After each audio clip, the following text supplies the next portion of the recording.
Jordan Furbee joining us from ABC5 in Des Moines. Jordan, you touched upon recruiting a little bit, and I think it's a theme. It's a bit of a stereotype, but it holds true to a certain extent for the Iowas and Nebraskas and Iowa States there in the upper Midwest.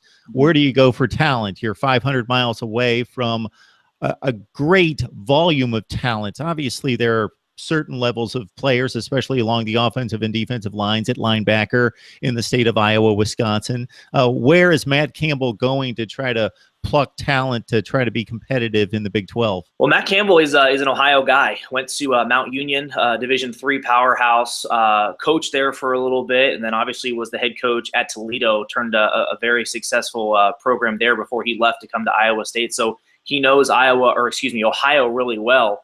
So that's where he's trying to bring in a lot of his players. If you look at some of the guys on the depth chart, backup quarterback Kyle Kempt, maybe could be the third stringer. I know that Zeb Noland, a lot of people think will be the backup quarterback, but he's dealt with a little bit of injury. So Kyle Kempt really got a lot of the backup reps in the spring game. That is he's a guy from Massillon, Ohio, which is right where Matt Campbell grew up and went to high school. So you started to see a little bit of guys that he's brought in from Ohio, a guy like Deshaunte Jones, a rising sophomore from Cincinnati. He really had some great reps last year in 2016. So you start to see the roster, what Paul Rhodes had brought in a lot of guys from Texas down south a little bit. Matt Campbell's kind of planting his flags all over the place. You get guys from California, from Florida, Virginia, Georgia, but obviously Ohio is the big hot bed that he's trying to bring a lot of players in from.